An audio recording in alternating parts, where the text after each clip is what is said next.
Recently, there's been a lot of talk about OBS, but for once, this isn't a video about OBS getting screwed. In fact, this is actually a positive video and a positive outcome to one of the previous situations. So if you didn't hear about the OBS StreamLabs situation, I'll leave a link in the description down below, but the short of it is basically that StreamLabs never really had a cooperative relationship with OBS, even though their desktop software relied on OBS because it was just a fork of OBS. They were also using the OBS name, which made it seem like they had a partnership with OBS. They didn't, they tried trademarking the name, and there was this whole big argument about whether they should be allowed to use that name. But recently, Jim from the OBS team put out this statement. OBS and StreamLabs commit to a long-term collaboration.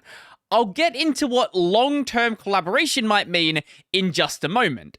Considering this is sort of a corporate problem, you may be able to guess what it actually is, though.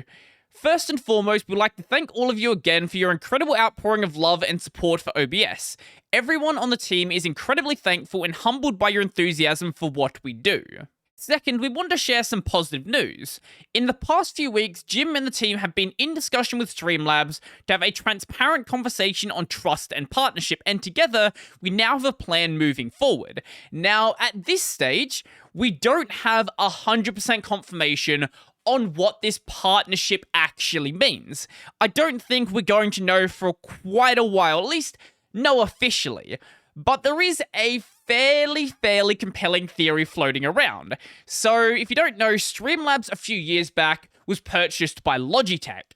And if you've been to the OBS website in the past couple of days, you might have spotted their new Premier Tier sponsor, Logitech. So Premier Tier is above $50,000. And you might be thinking, oh, maybe this is just a sheer coincidence. Logitech just wants to go and donate to the OBS project because they actually have done so in the past. Back in 2019, Logitech was actually the Diamond Tier sponsor for the OBS project. And I believe at that time, they were the only Diamond Tier sponsor and also the first Diamond Tier sponsor as well.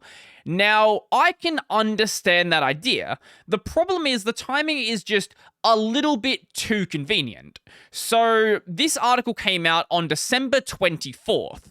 Looking back on the Wayback Machine to December 23rd, Logitech isn't in this list. So, sometime after this article came out, they were added to it. And they just so happened to be connected to the StreamLabs project. Look, I'm not saying that they did donate to make this problem go away. I'm just saying it's very possible. One thing I can't do is confirm how big the donation actually was. So most of the donations to the OBS project come through their Patreon or go through the Open Collective. You usually go through Open Collective for bigger donations because it doesn't take a stupidly massive cut. But as we can see with Logitech, they've only donated $50,000 since May 2019. This was the donation they actually did back in 2019. So clearly there is some donation that has happened behind closed doors that we're not going to see. It's definitely more than 50,000. I wouldn't be surprised if it was closer to maybe 100. Some people have been saying this isn't related to the StreamLabs situation because Logitech has been making this donation every single year since 2019. That isn't actually the case, at least from what I've been able to see publicly. So while it does say they've been a financial contributor since 2019 and they've donated $50,000, if we look at their transaction history, yes, it does say this is a yearly financial contribution. They've only made it once, though. So they made a yearly contribution back in 2019 and then never renewed it. And we can even confirm this with the Wayback Machine. Going back to 2019, as we can see, Logitech right here is a Diamond Tier sponsor. And then in 2020, they are nowhere to be seen. Several members of the OBS team have said they like to settle problems like this behind closed doors, only really going public with it when nothing is getting resolved. For example, with the StreamLabs situation, where they had been arseholes to the project for many years. So it's unlikely that we'll ever know for certain whether this new Premier sponsor is related to the StreamLabs situation, but I find it very unlikely that it's not. Anyway though, back to the blog post. Both of our teams have a shared mission to support streamers, and the industry is better when we can all work together. We are happy to have StreamLabs support the project in the long term so we can continue to build tools for the community. No longer are we using the term partnership, now we are just saying support. I'm not saying anything 100%, but you could replace this with contribute and it'd basically be the same sentence. Would like to thank the team at StreamLabs for listening and taking immediate action to resolve the issues that led to the current situation. While past actions cannot be changed, we look forward to a fresh start. What I think they're referring to here is the fact that over on the StreamLabs website, they basically had to do a complete rebranding, basically do a search or replace, remove everything that says OBS, and change it with either desktop or web or anything like that, so that it doesn't seem like they have this, very tight-knit partnership like they did before. To be completely honest, though, they didn't really have a choice in the matter. Sure, they could have said, yeah, we're not going to fix it, we're going to keep using the OBS name and just keep doing what we're doing. But that would basically be the same as filing bankruptcy, because as this was going down, big streamers were pulling out of the StreamLabs project left and right. And StreamLabs is a tool only used by streamers. The entire toolset is based around streaming. So if you lose those people, and you lose their audience, and then you lose their friends, well, you've just lost your entire user base. Some of those streamers were literally the face of the platform, but after this situation went down, they wanted literally nothing to do with the project anymore and have been completely removed. To all of you, thank you once more for being so supportive and stay tuned for more updates. Best, the OBS team. Now, I was never actually using the StreamLabs OBS desktop software because I'm on Linux, and for whatever reason, they just never had a Linux version. What I was using, though, was their web client. This allowed me to do things like embedding alerts into my stream, so if someone, say, followed my stream, or maybe if they send a donation, all of these things, basically I could have appear on the stream, as well as things like my chat overlay, and any of those other fancy things that are basically querying information somewhere online. Since then, though, I've migrated all my alerts over to StreamElements. So the big question then is, will I be moving back to StreamLabs now this whole situation has been resolved? The short answer is no. No, I'm not going to. The long answer is both services have their own fair share of quirks.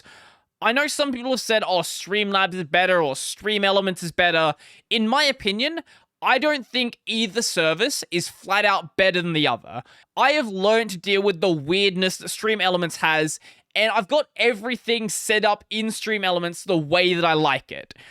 I don't really have any killer feature from StreamLabs I'm missing that's really making me want to go back. So for me, at least, I'm staying here. And that's without even taking into consideration the rest of StreamLabs' history of just being kind of scummy to other projects in the streaming scene. Any small new projects that show up, sort of copying what they're doing. This is completely outside of the OBS situation and is a topic for a whole nother video. A lot of streamers out there still make use of StreamLabs, and that's totally fine. They're allowed to use whatever they want to use, because a lot of them didn't know the situation even happened. Sure, a lot of big streamers talked about it, but that doesn't mean that every single person is going to find out, and some of them heard about the situation but just didn't think it was a big deal and just didn't care. You're a streamer, you're sort of doing a job where being lazy is part of your job. And that is absolutely fine. I am sort of the embodiment of that.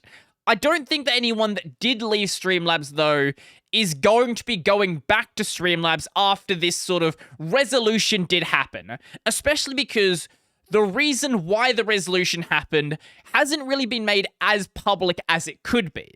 In the end, though, OBS seems to just come out on top. More people know about them, know they aren't directly connected to StreamLabs OBS. They probably received over $50,000 from Logitech to make the problem go away, and that's probably the end of it. I doubt the TikTok saga is going to end as positively, though. I expect TikTok to just say, well, I don't care. We're in China, don't care. That's going to be it for me. Let me know your thoughts in the comment section down below. Do you think this is a good resolution? Do you think this donation is completely unrelated? Do you think this is what they paid to make the problem go away? Or do you think something else happened behind closed doors that we just haven't heard about? I would love to know your thoughts in the comments down below. So if you like this video and you want to support the channel and become one of these amazing people over here, go check out my Patreon, subscribe to Libero Pay, linked in the description down below. I've got my gaming channel, podcast, and all of that fun stuff down there as well. That's going to be it for me, and I'm out.